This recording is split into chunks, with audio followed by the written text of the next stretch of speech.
Ya, kembali bersama saya jurnalis Banjarmasin Post dalam program acara Bitalk. Banjarmasin Post bicara apa saja, yang kali ini kita menghadirkan dua narasumber penting, menarik apa yang akan mereka sampaikan saat ini dalam program acara Bitalk yang tentunya akan tampil dalam tiga platform di YouTube Banjarmasin Post News Video, di Facebook Bipost Online, juga di Instagram Banjarmasin Post. Ini di sini sudah hadir Pak, apa kabar Pak? Alhamdulillah, Mas Kur. Sehat. Di sini ada Pak Anggoro Budi Santoso ya Pak, Betul. Kasubag Kepegawaian Direktorat Jenderal Pajak Kalsel. Ya, kami di DJP Kalsel. Ya, dan ada Profesor Dr. Ali Muktianto SEMSI sebagai Wakil Rektor Bidang Keuangan dan Umum Universitas Terbuka. Ini tentunya ada pertemuan ini menghadirkan dari Universitas Terbuka, juga dari DJP Kalsel tadi ya Pak ya. Ini tentunya ada historisnya mungkin ya pertemuan kita, perbincangan kita. Tentunya kita akan mulai membahas mungkin dimulai dari Universitas Terbuka sendiri nih Pak ya. Ya. Mungkin di sini mungkin banyak yang belum tahu nih UT Universitas Terbuka. Mungkin ya kita dengan perbincangan yang dasar-dasarnya dulu nih, UT ini seperti apa Pak? Ya, betul. Jadi sekarang ini UT sedang gencar-gencarnya untuk meningkatkan angka partisipasi mahasiswa. Salah satunya melalui tentu saja edukasi publik ya. Karena apa? Ternyata memang betul kata Mas Kur tadi, banyak kalangan yang belum paham UT itu perguruan tinggi negeri atau bukan. Kemudian apa sih model belajarnya gitu. Secara sederhana UT itu didirikan tahun 84. 84 Pak. Ya, sekarang sudah menjelang usia 38. Dan perguruan tinggi negeri ke-45. Saat ini sedang proses menuju perguruan tinggi negeri berbadan hukum. Ya, dari sebelumnya kita menggunakan PKBLU, Pengelolaan Keuangan Badan Layanan Umum.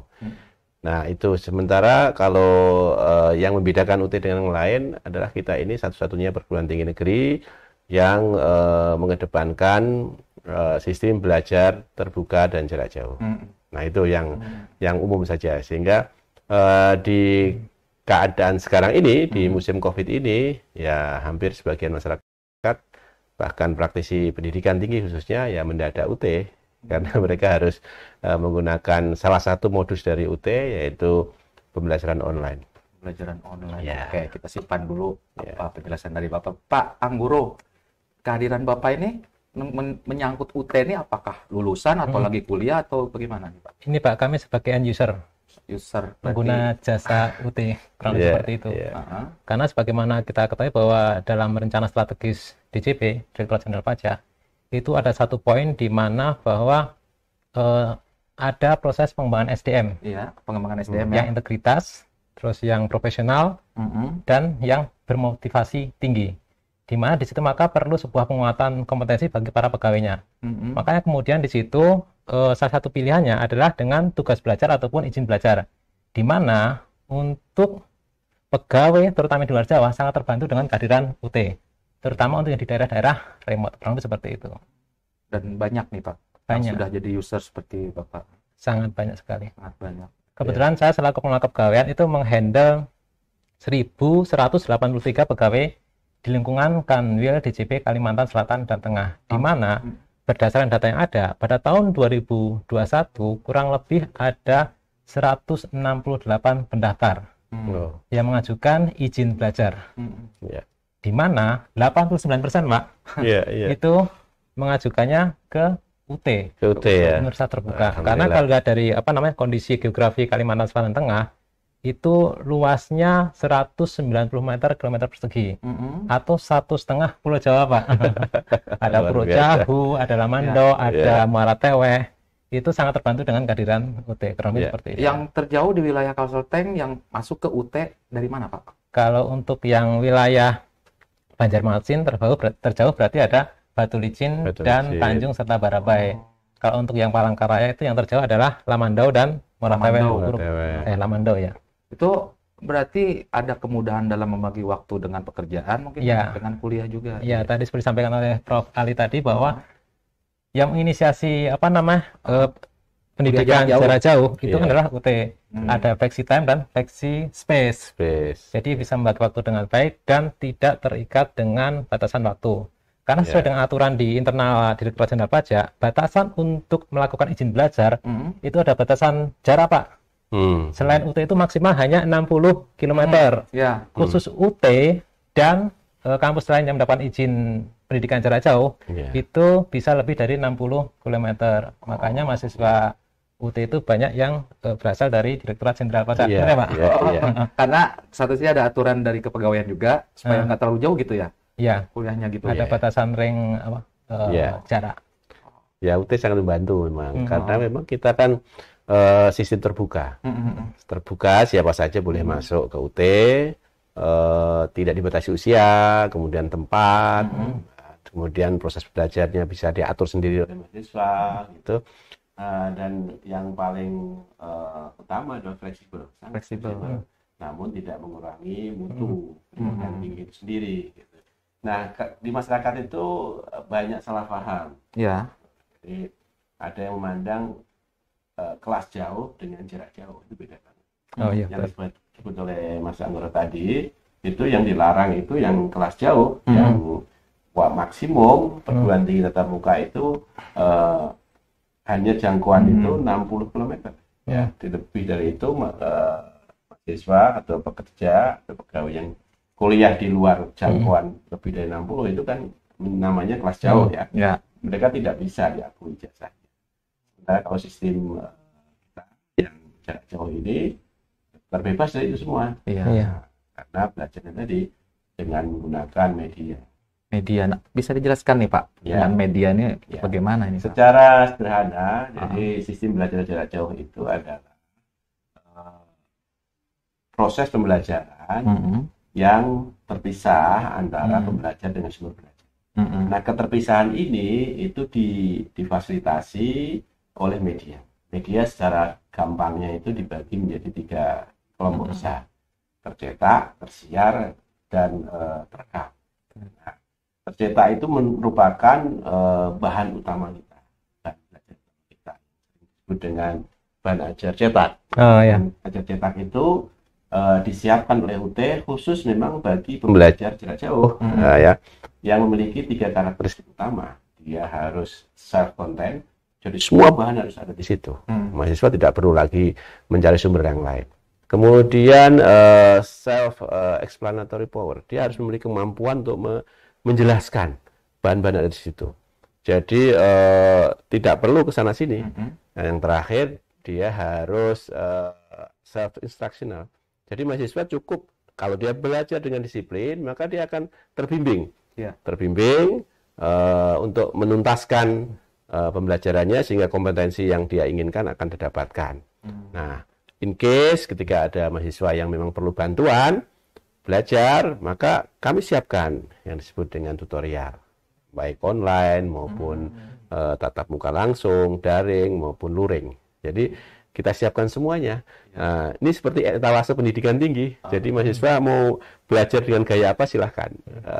Dimanapun dia boleh atur waktunya. Meskipun kita tetap memiliki standar mutu yang terus dijaga dimanapun di seluruh tanah air, bahkan di seluruh dunia. Standar kita sama. Ada waktu mulai masuk registrasi, ada akhir, dan proses itu silahkan dilakukan. Dan pada ujungnya dilakukan asesmen hasil belajar. Kira-kira gitu. Ini gimana Pak Anggoro? Kesan, mungkin ada kesan dari mahasiswa yang terjauh tadi, dari kemudahannya kan tadi sudah banyak diterangkan secara teknis. Mungkin kesan lainnya nih apa mungkin dari mahasiswa terjauh nih tentunya, kalau yang dekat kan enak ya. Gini Pak, kami sempat mengadakan semacam ini survei internal di kalangan pegawai kami terkait dengan layanan UT. Memang salah satu keunggulan utama adalah tadi terkait dengan flexi time dan flexi space gitu. Jadi tidak terikat ruang dan waktu sehingga berikat kemudahan. Satu hal lagi yang kemudian menjadi keunggulannya adalah terkait dengan tadi kemandirian. Jadi teman-teman mereka memanage diri sendiri waktu dan sudah dihadapkan pada satu kondisi di mana ketika siang hari itu harus menyelesaikan tugas pokok dan fungsinya, kerja full dan bisa mengatur untuk kemudian di waktu sore untuk kemudian melakukan proses kapitalisasi pengetahuan, seperti itu. Dan untuk mahasiswa di ranah Bumi Borneo ini kebanyakan kan ini kami segmentasikan berdasarkan asal, usia dan segala macamnya.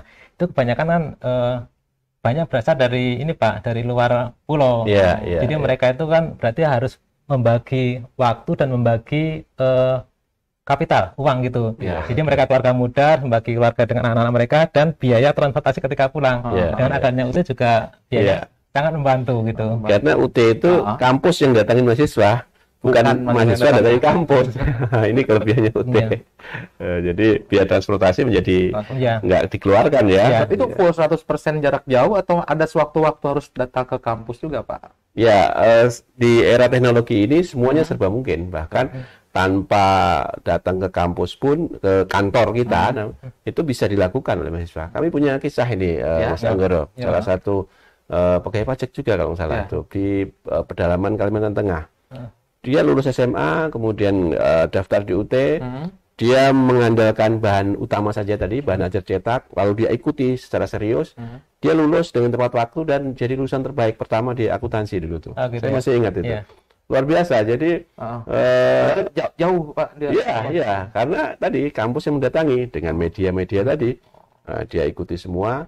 Jadi ini banyak salah, ini sekaligus untuk meluruskan ya, yang disebut pendidikan jarak jauh itu bukan berarti pendidikan online, bukan. Online itu salah satu saja modus kita. Tapi jarak jauh itu ya ada online, pilihan online, ada yang non online gitu, ada yang paling tradisional sampai yang paling modern. Paling tradisional dulu waktu awal UT dunia itu ya korespondensi, kirim surat, dikirim bahan ajarnya, kerjain, kirim lagi gitu. Masih ikut zaman dulu. Perlu waktu. Sekarang ya dengan teknologi bahan ajar dikirim ke yang paling sederhana ya. Bahan ajar datangin ke mahasiswa, kita kirim ke alamat mahasiswa. Dia belajar sendiri, dia ikuti. Kalau butuh bantuan ya, kalau butuh tatap muka, perlu sosialisasi dengan teman-teman lain, boleh dia kumpul di kelompok belajar. Oke, kita simpan dulu Pak. Penjelasan yang menarik lainnya kita break dulu setelah pariwara berikut ini.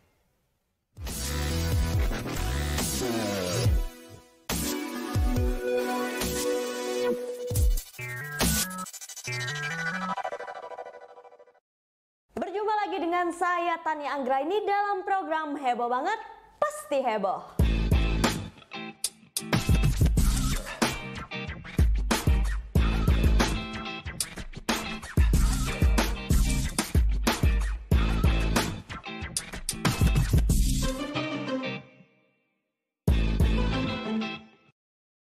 Video iring-iringan atau konvoi pengendara sepeda motor ber-cc besar di jembatan Sungai Alalak, Jalan Hasan Basri, Trans Kalimantan beredar luas dan menjadi perbincangan masyarakat pengguna media sosial di Kalsel sejak Selasa 21 September 2021 malam.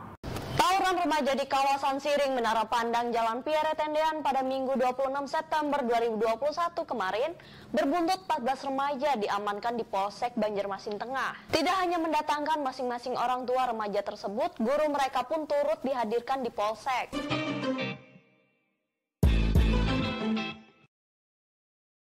Selamat datang di Banjarmasin Post News Video. Berjumpa lagi di konten yang akan mengulas peristiwa kriminal di seluruh Indonesia. Seperti biasa sudah ada tiga berita yang dipilih untuk hari ini. Mulai dari berita tentang 2 orang perempuan yang mengeroyok seorang polisi. Bayangin aja nih, masih remaja aja dia berani ngeroyok polisi, apalagi jadi mama. Bisa jadi yakuza.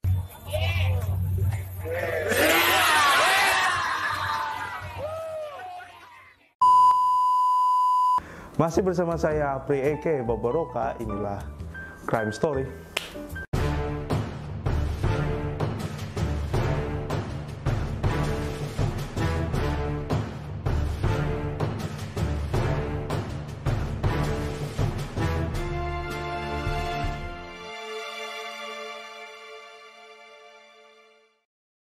Salam olahraga, jumpa kembali bersama saya Rian untuk menginformasikan berita olahraga terbaru baik lokal, nasional, dan internasional. Final Euro 2020 akan mempertemukan timnas Inggris versus Italia di Stadion Wembley. Duel seru antara Italia versus Inggris akan berlangsung pada Senin 12 Juli 2021 pukul 02.00 waktu Indonesia Barat. Final Copa America 2021 akan mempertemukan timnas Argentina versus Brazil di Stadion Maracana. Laga Argentina versus Brazil dijadwalkan berlangsung di Stadion Maracana, Rio de Janeiro, Brazil, Minggu 11 Juli 2021. Sampai jumpa dengan video berita baru kita selanjutnya. Bersama saya Rian, salam olahraga.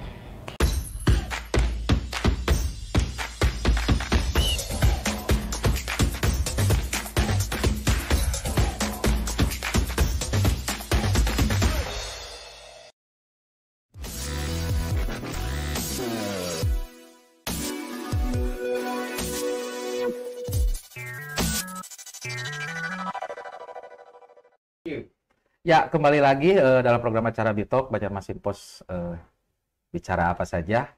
Kali ini kita berbincang tentang menariknya universitas terbuka, berkuliah di sana, kemudahannya dan segala keistimewaannya tadi sudah dibahas oleh Bapak Ali, Profesor Ali. Beliau selaku Wakil Rektor Bidang Keuangan dan Umum Universitas Terbuka. Hadir juga Pak Anggoro yang sudah juga bercerita bagaimana rekan-rekan sekantornya di tempat kerjanya juga banyak yang berkuliah di Universitas Terbuka. Nah ini Pak, sudah banyak Pak Anggoro jumlah mungkin alumni, sekarang mahasiswanya tadi sekilas ya disebutkan jumlah mahasiswa ini mungkin alumni dan bagaimana kualitas alumninya nih Pak sekarang Pak. Alhamdulillah untuk alumni di kami yang berasal dari UT sudah cukup banyak Pak. Ya. Dan kalau terkait dengan pelaksanaan tugas dan fungsi, tahun lalu Pak, kami di Kanwil DJP Kalimantan Selatan Tengah itu mendapatkan amanah untuk mencapai target penerimaan sebesar 14,256 triliun. Dan alhamdulillah sampai dengan akhir tahun tercapai sebesar 100,7% dengan pertumbuhan 25%. Di mana berdasarkan segmentasi atas pegawai kami itu di garda terdepan AR representatif yang bertugas mengawasi wajib pajak itu yang lulusan UT sebanyak 28% Pak. Sedangkan untuk yang fungsional itu ada 26%. Itu ada pemeriksa, ada penilai, ada penyuluh di level. Jadi di level di level garis terdepan memang teman-teman pelaksana kami banyak alumni dari UTP. Jadi juga cukup terbantu dengan kehadiran. Senang ya Pak kalau ngobrol sama pegawai pajak lengkap detail datanya. Pak Profesor Ali, dengan keberadaan UT ini apakah bisa memberikan contoh lain nih? Mungkin tidak hanya dari kawan-kawan kita di Direktorat Pajak kalau yang ini mungkin ada dari memang UT itu kan menjangkau seluruh kalangan ya. Dia prinsip openness-nya itu ya open bagi siapapun, termasuk open pada ide juga. Khusus pada open pada siapapun itu pertama adalah dari segi wilayah tadi ya, terluar, terjauh dan seterusnya itu kita jangkau. Dan itu memang misi utama kita ya. Kemudian bahkan warga negara kita khususnya yang di luar negeri, pekerja migran Indonesia di luar negeri itu juga pengambil DUT. Kalau data resminya lebih kurang 40 negara. 40 negara yang tersasar oleh UT. Tapi kalau dari segi saat ujian itu ternyata mereka ada di lebih dari 90 negara ya di sana semua itu. Jadi itu dari kalangan pekerja migran Indonesia. Kemudian dari kalangan birokrat jelas banyak pegawai negeri ataupun pegawai kantor pemerintahan, pusat maupun daerah juga banyak yang ngambil di UT. Itu dari segi mahasiswa aktif ya. Termasuk juga sekarang sudah mulai mahasiswa-mahasiswa yang fresh graduate, yang lulusan SMA, tapi mereka ingin merasakan bekerja setahun 2 tahun, setelah itu mereka sekolah sendiri, itu juga mulai meningkat kita persentasenya. Memang meskipun lebih dari 60% masih didominasi oleh kalangan pekerja ya. Tapi usia muda sekarang sudah mulai minat ke UT diberkahi oleh COVID ini ya. Nah ya itu Pak, dengan adanya situasi pandemi COVID ini itu ada melonjak juga nih. Ya, sangat tinggi sekali. Dulu ya ada survei di tahun 2011 bahwa diprediksi mahasiswa kita tahun 2010-2012 itu kita pernah mencapai mahasiswa 600.000. Kemudian ada satu riset memprediksi 2016 ke berikutnya kita akan turun secara signifikan sampai sekitar mahasiswa kita berhenti di angka 100.000. Nah, lalu tahun 2018 atau 2017 akhir kita melakukan perubahan. Alhamdulillah kita bisa mengubah prediksi itu. Sekarang naik lagi kita, mahasiswa sudah hampir mendekati 350.000. Dan prediksi kita semester depan itu kita bisa mencapai insya Allah 500 ribuan mahasiswa. Dan akan terus naik karena Pak Menteri, sebelum Mas Menteri yang sekarang itu menargetkan kita bisa menjangkau sampai 1 juta mahasiswa. Ya karena kita ini memang benchmarknya, karena di Indonesia kan satu-satunya. Ya. Jadi benchmark kita adalah sesama perguruan tinggi terbuka di luar negeri. Ya. Seperti di India, kemudian Pakistan, dan seterusnya. Pakistan itu mahasiswanya lebih dari 1 juta, lebih dari 2 juta. Kemudian India apalagi. Itu ada berupa link kerjasama? Ya, kita memang tergabung dalam asosiasi perguruan tinggi terbuka dan jarak jauh di Asia maupun di dunia. Nah, kita secara berkala 4 tahun sekali, kualitas kita itu direview oleh International Council for Distance and Education. Itu yang menjamin mutu kita. Jadi memang kita sebenarnya sudah go internasional sejak dulu, Mas Anggoro. Karena memang standar nasionalnya belum ada, kita ke sana. Nah, lambat laun kita menjadi semakin bagus dan jangkauan kita semakin luas dan alumni kita luar biasa semakin ke sini. Selain tadi ya teman-teman dari kantor pajak. Sekarang ini tercatat alumni kita lebih dari 1,8 juta. Banyak, Pak. Dan di Indonesia. Kalau di Kalsel ya, di mana? Di Kalsel. Nah, kalau di Kalsel yang punya data Pak Direktur ya, Pak Direktur Kalimantan ya. Tapi kalau dihitung 1,8 sesuai dengan jumlah pangsa mahasiswa kita, saya duga itu tidak kurang dari 2.000 mahasiswa ada di kita, bahkan bisa lebih ya. Itu bisa lebih lagi itu. Bisa lebih lagi, itu angka pesimisnya ya. Ini di momen Covid menemukan momentumnya ya, Pak? Iya, iya. Karena pertama ya selain karena ada pergeseran generasi, mulai generasi milenial, kemudian generasi X dan Z, yang semakin dia itu dengan gadget itu semakin sulit untuk lepas. Dan kita delivery kita sebagian menggunakan media gadget itu, bisa diakses lewat sana. Jadi mereka semakin mudah. Sekarang mahasiswa UT itu nggak punya duit gitu ya.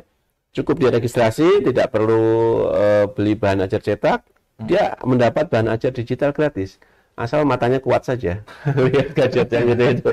Dia bisa langsung dari gadget ini. Bahan ajar kita langsung bisa diakses sama dia. Dan kalau dia disiplin, kuliah di UT nggak sulit. Ya, tapi kuncinya disiplin ya. Nah, ini salah satu kelebihan alumni kami dari pajak ini ya. Itu mereka anak-anak yang disiplin. Saya sangat salut ya. Mereka bisa terdisiplin. Dari kantor pajaknya disiplin. Iya, disiplin. Dan saya dengar juga ini timnya Mas Anggoro ini sangat ketat ya. Setiap tahun setiap semester bahkan minta evaluasi. Laporan terus-menerus. Jadi kami nggak bisa lihat-lihat juga kalau yang dititipkan ke kami prestasinya jelek kan kami malu juga. Jadi selain ada evaluasi dari pihak universitas terbuka juga dari internal ada evaluasi juga. Pak, treatmentnya sama Pak. Jadi ini kan momentum COVID itu kan ada flexible working space di kami, WFH gitu. Jadi memang salah satu kunci di situ adalah building trust, Pak. Jadi membangun kepercayaan. Sama halnya sebenarnya konsepnya. Jadi ketika pegawai itu bekerja di rumah, di situ ada target tertentu yang diberikan oleh atasan. Outcome-nya apa? Jadi mungkin juga mirip dengan pembelajaran di UT. Ketika dia belajar mandiri, maka di situ juga ada outcome yang sudah diukur oleh UT. Kita namanya learning outcome atau capaian pembelajaran lulusan. Nah, itu betul. Kita berbasis outcome. Secara esensi sama. Itu dalam sehari satu pegawai Pak bisa berkuliah berapa jam rata-rata Pak? Mungkin setelah bekerja atau sebelum bekerja Pak? Iya. Karena ketika jam kerja kami itu kan jam 7.30 sampai jam 5. Jadi idealnya ketika mengikuti regulasi yang ada, proses pembelajaran pasca itu Pak. Jadi ketika ada proses tadi kemandirian, maka teman-teman yang kuliah di UT maka bisa memanfaatkan waktu pasca bekerja. Seperti itu. Ya, setelah. Kisarannya berapa? 2 jam? Berarti fleksibel Pak. Terserah teman-teman hari Sabtu Minggu pun. Ini menarik ini pertanyaannya ini. Bagaimana mahasiswa yang seperti waktu kerjanya habis pagi sampai sore, bagaimana bisa belajar? Nah, UT itu sebenarnya kan tetap pendekatannya pakai SKS. Sekian seminggu harus menempuh sekian SKS harus dia tuntaskan. Kalau saya memberikan rumus ke mahasiswa itu sederhana. Kalau dia mahasiswa mengambil 5 mata kuliah, cukup per hari dia baca sejak dia registrasi sampai nanti saat ujian, baca dan ikuti di sana 5 halaman saja. 5 5 halaman setiap hari. Jadi kalau dia 5 mata kuliah ya kira-kira 25 halaman dia 25 baca. halaman. Nah, itu bisa dibaca sebelum Memulai kerja, perkuliahan. sebelum berangkat kerja, Ya. atau pulang kerja di tengah malam. Nah, beberapa mahasiswa yang testimoni ke kita itu yang sukses-sukses itu malah belajarnya itu menjelang tidur dan saat bangun tidur. Jadi katanya memang waktu yang bagus itu ya. Iya. Jadi kalau bangun tidur masih fresh, dia baca langsung teringat gitu. Jadi, nah ini yang menariknya sehingga mereka memang harus disiplin mengatur waktu gitu. Terus dan kalaupun mereka harus ikut kelompok belajar, mereka teman-teman kelompok belajar juga menyelenggarakan bantuan belajarnya itu hari-hari libur, bukan pas hari kerja. Jadi nggak ada yang terganggu sebenarnya. Karena di pajak mungkin untuk jurusan yang mereka ambil akuntansi banyaknya atau ada yang lain.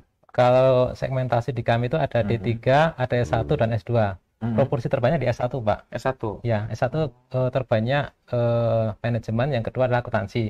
Untuk D3 adalah perpajakan. Maka terkait dengan dengan pilihan program diplomanya ada, itu kalau pimpinan kami mengatakan bahwa diupayakan terkait dengan program diplomi sesuai dengan tugas dan pokok dan fungsi. Oh, linear. Linearitas, Terutama yang diarahkan adalah tadi perpajakan dan akuntansi. Syukur-syukur ada IT terkait dengan perkembangan zaman saat ini. Itu perlu menjadi yang dominasi solusinya. tadi. Dari S1 ke S2 ada juga yang meneruskan tetap di UT, Pak. Kalau kebetulan untuk S2 di data kami itu yang alumni UT hanya 6 orang, Pak, gitu. Jadi tidak sebanyak untuk yang S1 dan D3. Mungkin ya tadi bisa menjadi sebuah proses pengembangan ke depan ya. Ya betul. Jadi memang 3 prodi favorit itu yang dari teman-teman pajak ya.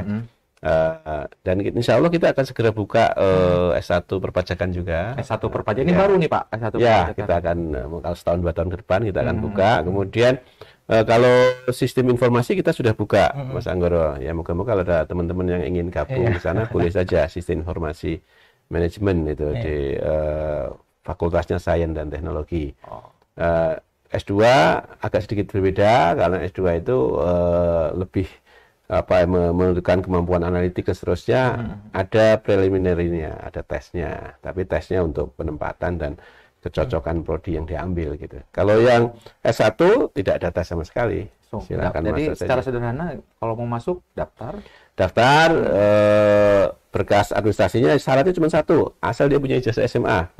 Usia nggak dibatasi. Karena kita ini mengikuti dari tahun kapan pun ya, Pak. 6 bulan juga sudah daftar ya. Dan pendaftaran sepanjang tahun. Jadi kalau yang penting dia mau dilayani di semester kapan, nah itu kita batasi. Dan tentunya nggak ada batas nih, Pak. Biasanya kan ada kuota nih. Ini nggak ada. Kita nggak ada batas. Kita kan multi entry, multi exit. Dia boleh masuk, keluar, berhenti, postpone sebentar boleh saja. Tapi di data kami tidak dihilangkan sampai dia dinyatakan lulus atau meluluskan diri. Meluluskan diri itu misalkan mundur pun juga kami belum pernah ada ini yang mundur. Ada kasus tahun 2019 itu mahasiswa wisuda bersama anak dan cucunya. Karena dia masuk bersamaan UT berdiri. Waktu bersama itu, Pak. Bersama. Bisa wisuda bareng sama anak dan cucunya. Kalau wisuda berarti nggak secara online ya, pertemuannya. Ada kombinasi. Ada kombinasi di zaman COVID ini ya dikombinasikan. Ada wisuda daring, ada wisuda luring. Nah, untuk kondisi PPKM sudah memungkinkan, kita adakan wisuda luring ya, karena bagaimanapun wisuda itu kan satu kebanggaan ya, dan sekaligus pengumuman kepada publik bahwa seseorang itu sudah layak disebut sarjana, layak disebut magister dan seterusnya. Seperti besok insya Allah akan diselenggarakan di Banjarmasin ini untuk mahasiswa-mahasiswa yang menempuh pendidikan di UT untuk layanan di wilayah Kalimantan Selatan ini. Gitu. Oke. Banyak sekali, Pak, yang sudah dijelaskan Bapak. Saya sampai habis kata-kata. Apalagi. Mungkin saya mulai tanya lagi sama Pak Anggoro. Pak, ini dengan semakin jadwal padat tadi, Pak ya. Terus dengan waktu keluarga juga. Ini kalau yang jauh kuliah apakah terkendala juga, Pak, dengan internet atau segalanya, Pak? Kalau pengalaman di kami ketika melakukan kegiatan online dengan beberapa unit kerja di tempat daerah remote, kayak Batu Licin, terus Tanjung, Morataya sejauh ini relatif aman, Pak. Aman ya. Karena jaringan juga relatif aman di sana dan kondisi teknologi juga sudah mensupport itu semua. Jadi proses pembelajaran juga berjalan dengan lancar gitu. Tidak ada kendala satu apapun. Tidak ada kendala termasuk kedisiplinan tadi ya Pak, karena Iya. ada evaluasi ya. Iya. Pak. Karena terkait dengan izin belajar yang diberikan oleh Kanwil dalam hal ini, ada report yang disampaikan secara predik tiap semester. Dan juga ketika nanti juga sebenarnya pada akhirnya yang mendapatkan kemanfaatan utama adalah pegawai itu sendiri. Yeah. Ketika yang bersangkutan akan mengalami kenaikan pangkat dan jabatan, maka mensyaratkan adanya pelaporan yang sudah disampaikan. Menjadi dasar untuk kemudian disampaikan ke kantor pusat untuk proses kenaikan jenjang dan jabatan. Jadi sebenarnya Kanwil ketika melakukan proses verifikasi, pemantauan atas pelaporan dalam rangka untuk membantu pegawai yang bersangkutan. Ini semua ini berjalan salah rapi. satu yang membuat lulusan alumni UT yang di pajak ini mungkin berkualitas, salah satunya situ ya Pak, ada pengaruh ke pangkat ya Pak. Jadi kalau nakal pangkatnya gimana Pak? Diturunkan? Sebenarnya kalau dari sisi persyaratan formal yang dipersyaratkan adalah yang penting adalah sudah lulus dan mendapatkan ijazah, kurang seperti itu. Kalau terkait dengan bagaimana nilainya lebih terkait dengan bagaimana ini Pak, pengakuan atas yang bersangkutan, aktualisasi diri kalau menggunakan teori Mosul itu Pak. Makanya bersangkutan bisa kemudian menerapkan ilmunya dan kapasitasnya sebaik mungkin dimanapun gitu. Kurang lebih seperti itu. Dan juga kan nanti ketika yang bersangkutan mengupgrade kapasitas dirinya, tentunya juga akan berimbas pada pelaksanaan tugas di kantor. Ketika belajar dengan baik, maka kemudian pasti akan diijawantahkan dalam tugas yang baik pula. Itu lama durasi mereka berkuliah rata-rata berapa tahun Pak? Dari kawan-kawan di pajak? Tergantung jenjangnya Pak. Tergantung. Ya, tergantung jenjangnya. Kalau dari D1 ke D3 berarti rata-rata kurang lebih 4 semester ya Pak. Seperti itu. Secara umum kalau dari D3 ke S1 berarti ya kurang lebih sama 4 semester gitu. Kan biasanya kalau bekerja di instansi seperti di kantor perpajakan ini kan biasanya nggak hanya di satu tempat, mereka bisa tiba-tiba pindah ke lain lokasi. Nah itu Pak mungkin bisa dijawab. Kesulitan kan nih Pak? Mungkin Prof yang lebih. Nah, salah satu wah surat tugas nih. Betul. UT itu memiliki di tanah air ini 39 kantor layanan di daerah. Namanya Unit Program Belajar Jarak Jauh. Di ibu kota provinsi dan di satu provinsi juga ada yang beberapa UPBJJ namanya. Di sini ada satu ya di Banjarmasin ini. Karena tadi kita ini fleksibel sekali, meskipun layanan pertama sekali terdaftar diregistrasi di Banjarmasin, misalkan. Satu ketika dia dipindah ke Jayapura, gitu. Ya tinggal lapor saja ke UT, lapor pindah layanan administratif, langsung di Jayapura saja. Lanjut di sana lagi. Kemudian, nah sementara kalau untuk bantuan belajar kan tidak terikat oleh itu kecuali dia ingin meminta bantuan belajar tutorial tatap muka luring misalkan, ya harus ke sana. Tapi yang online lintas tempat, lintas negara bahkan ya bisa ya di dalam satu kelas tutorial online kita. Jadi sangat fleksibel di mana saja gitu. Dia bisa akses. Yang penting dia punya akses. Mau akses fisik, luring maupun akses daring, silahkan saja dia pilih yang terbaik. Termasuk izin-izin lain kayak mungkin sakit atau segala macam itu ya mudah saja ya. Kalau di UT kan tadi tidak harus kampus. Kampus UT yang datang ke dia. Jadi untuk absensi ya kita absensinya kalau dia minta pilihan tutorial online atau luring ya saat tutorial itu dia absen, tapi di luar itu kan diatur sendiri. Jadi yang penting standar minimumnya terpenuhi. Dan menambahkan Pak, kalau di pegawai Direktorat Jenderal Pajak ketika masuk kuliah yang di STAN ataupun dari S1 dari luar, itu sudah sejak awal menandatangani surat untuk bisa dan siap ditempatkan di mana saja. Jadi untuk pelaksana kami yang ada di Kalimantan Selatan dan Tengah itu rata-rata proses mutasi ke home base yang di luar Kalimantan itu rata-rata 7 sampai 8 tahun.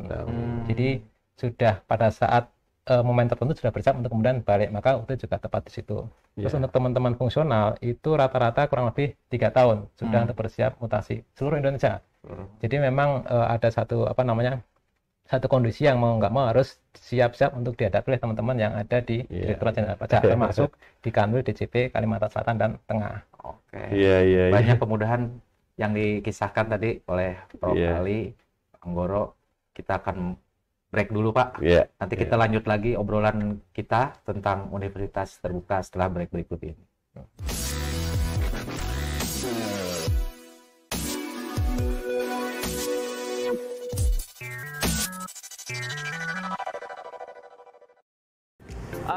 sebetulnya populasi CR1303 ini banyak, cuman yang kondisinya seperti ini termasuk very rare, sangat langka. Sektor interior masih original semua, tidak ada yang diganti kecuali tapnya yang kita upgrade.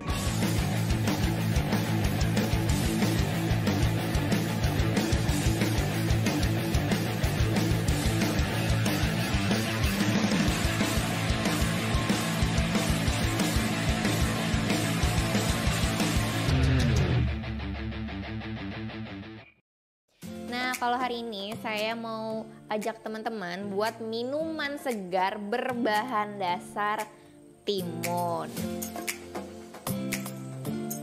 Gimana sih rasanya kalau kita buat minuman?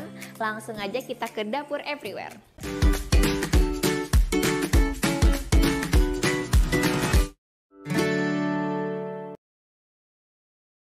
Selamat datang di Banjarmasin Post News Video. Berjumpa lagi di konten yang akan mengulas peristiwa kriminal di seluruh Indonesia. Seperti biasa sudah ada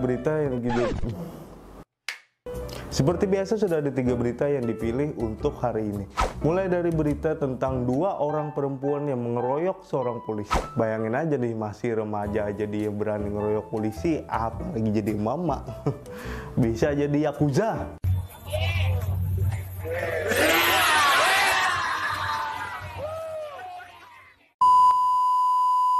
Masih bersama saya Apri Eke Babaroka, inilah Crime Story.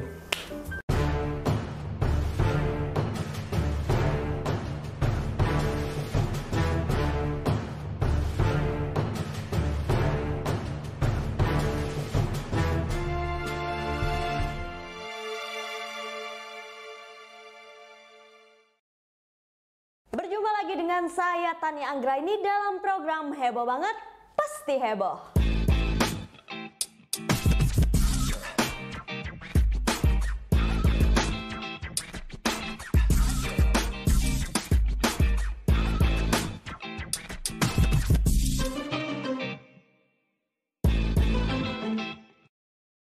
Video iring-iringan atau konvoi pengendara sepeda motor ber-cc besar di jembatan Sungai Alelak, Jalan Hasan Basri, Trans Kalimantan beredar luas dan menjadi perbincangan masyarakat pengguna media sosial di Kalsel sejak Selasa 21 September 2021 malam.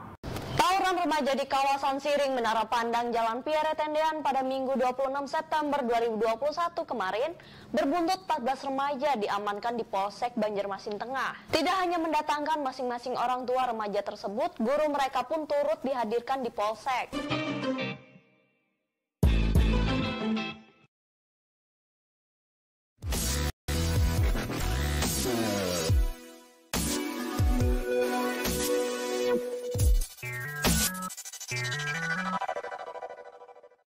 Ya, nggak terasa obrolan kita panjang lebar sudah membahas tentang kelebihan dan kemudahan berkuliah di Universitas Terbuka. Juga langsung di sini nih dijelaskan juga oleh Pak Anggoro bagaimana kualitas dan menariknya berkuliah di Universitas Terbuka. Bahkan di Banjarmasin ini ada 38.500 ya Pak alumni yang sudah berkuliah di Universitas Terbuka.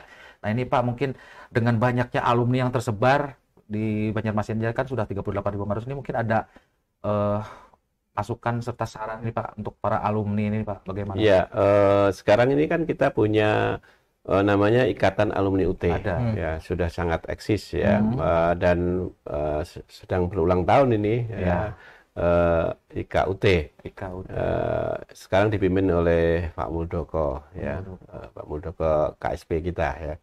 Ini sudah hampir di semua provinsi, bahkan di semua provinsi ya, punya kantor wilayah ya, punya wilayah pimpinan wilayah, dan di sana tempat kita para alumni untuk bisa berhimpun, kemudian memberikan edukasi maupun melakukan pengabdian masyarakat ya, terutama atas hasil-hasil pengetahuan, keterampilan yang diperoleh dari UT ya. Saya surprise juga ya, saya tadi memprediksi alumni kita 2000-an itu, angka rendah hati itu. Ternyata angka rendah hati, angka pesimis. Ternyata Pak Direktur meralat itu menjadi 38.500. Bayangkan. Ini Kalimantan Selatan saja. Belum yang tadi saya sebutkan totalnya 1,8 juta. Ya. menjadi sangat wajar ya, karena setiap tahun kita meluluskan lebih kurang 60.000 ya, 60.000 lulusan kita. Nah, tantangan untuk para alumni adalah ikut menjelaskan, mengenalkan UT kepada masyarakat ya, khususnya apalagi dengan modal 38.000 lebih alumni di sini ya. Saya kira itu kekuatan sosial yang luar biasa untuk mengenalkan UT kepada publik ya. Bahwa UT itu memang dibentuk oleh negara untuk meningkatkan kapasitas dan kapabilitas masyarakat dari seluruh kalangan. Ya, kalau tadi sebagai contoh dari teman-teman pajak ya, itu bisa menaikkan kompetensinya, baik untuk kepentingan kenaikan pangkat, kepentingan career path, dan seterusnya. Tidak menutup kemungkinan teman-teman dari kalangan yang lain, dari masyarakat kalangan apapun, ya, dari strata sosial manapun. UT itu kan dengan biaya yang sangat terjangkau, ya, tidak perlu mahal-mahal, ya, tapi terjangkau, kualitas terjamin, karena kita economic scale-nya sudah terlewati. Jadi memang pendidikan ini kita ingin membuat satu paradigma bahwa pendidikan tinggi itu terbuka bagi siapapun, tidak ada kendala. Bagi yang punya kendala apapun bisa, dimanapun bisa melakukan pendidikan, asal yang penting punya kemauan dan punya keinginan yang kuat untuk mengubah diri, untuk menjadi lebih baik dan menjadi bermakna bagi kehidupannya. Nah, kira-kira itu ya. Jadi sekali lagi buat alumni UT khususnya di Kalimantan Selatan, kami sangat memohon teman-teman aktif di IKUT bersama-sama dengan kepengurusan yang sekarang untuk bersinergi dengan UT membangun bangsa kita. Sip, itu pesan dari Ikatan Ikatan Alumni UT. Alumni UT ya, Pak. Dan banyak, sudah ada 38.500 tadi ya di Kalimantan Selatan saja ya. Kalimantan Selatan. Oke, ini masih ada waktu nih kita berbincang, mungkin kita bisa kembali meminta kesan dari Pak Angguru nih. Pak, mungkin ada semacam masukan nih Pak, saran, pelajaran yang dapat dipetik nih, khususnya nih secara dari internal dari teman-teman pajak nih, untuk UT nih, mungkin terkait layanan atau kemudahan segala macam lah Pak, silakan. Ini Pak, terkait dengan tadi salah satu keunggulan UT adalah dia bisa dilaksanakan dimanapun dan di waktu kapanpun, sehingga pada akhirnya melahirkan ini sebuah jumlah mahasiswa yang banyak. Mungkin terkait dengan itu adalah terkait dengan mekanisme koordinasi dan controlling, terutama bagaimana kemudian ada kanal-kanal komunikasi yang bisa dipermudah Pak, sehingga teman-teman yang melakukan proses pembelajaran bisa mendapatkan respon yang yang up to date, yang cepat, seperti itu, termasuk dengan update-update peraturan terkait dengan konten-konten materi yang berkaitan dengan pelaksanaan tugas kodam fungsi. Terus yang kedua ini Pak, kalau sesuai dengan aturan internal kami, untuk penguatan standar kompetensi, di kami ada 3 Pak, standar kompetensi teknis, manajerial, dan yang ketiga adalah sosial kultural. Nah, untuk kondisi teman-teman di UT secara teknis insya Allah mantap Pak, bagus. Secara umum merata lah seperti itu. Tinggal nanti bagaimana kemudian, karena tidak ada proses interaksi seperti di kampus biasa yang ada BEM-nya, ada jadi mungkin ada bagaimana sebuah mekanisme untuk mengkapitalisasi sehingga teman-teman itu juga dari sisi aspek manajerialnya juga akan terasa, sehingga nanti juga kompetensi yang hadir juga utuh, kurang seperti itu Pak, mungkin harapannya ke depannya. Oke. Jadi sepertinya sudah panjang lebar sekali Pak yang sudah dikisahkan. Kita akan coba menutup ini dengan kembali berupa statement penutup nih Pak. Tadi kan sudah disampaikan kepada para alumni. Ini kita secara umum nih harapan UT di Kalimantan Selatan. Silakan Pak. Saat ini menurut catatan bahwa mahasiswa aktif di UT Kalimantan Selatan ini di Banjarmasin, kantor pusat pelayanan bantuan belajar sini itu lebih dari 5.000 dan potensi besar untuk terus berkembang ya. Pertama, saya atas nama UT mengucapkan terima kasih kepada masyarakat atas kepercayaan kepada UT, dan juga tadi masukan dari Mas Anggoro ya, bahwa memang salah satu kritik besar untuk UT adalah bagaimana menjaga hubungan sosialnya ya, pergaulan sosialnya. Itu catatan buat kami, dan kami akan terus meningkatkan mekanisme untuk itu. Kegiatan-kegiatan yang ekstra kokurikuler kita akan terus berikan ruang yang lebih luas kepada mahasiswa, agar mahasiswa bisa saling berinteraksi, Selain lewat kelompok belajar yang fisik maupun yang virtual, kita akan terus kembangkan. Kemudian pendidikan atau pembelajaran persiapan sebelum masuk menjadi mahasiswa UT juga kita akan gencarkan. Dan yang terakhir saya kira menjadi mahasiswa UT adalah membanggakan.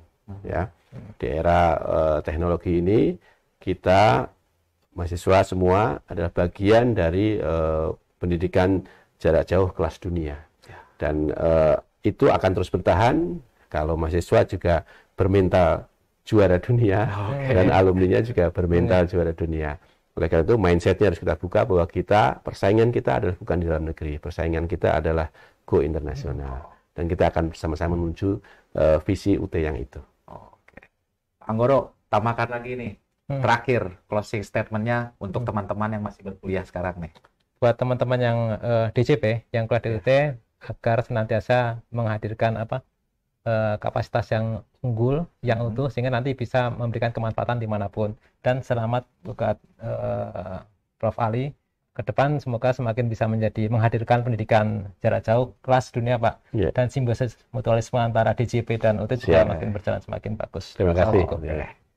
Pendidikan yang berkelas dunia ya Pak, lulusan yang bermental apa tadi Pak? Juara.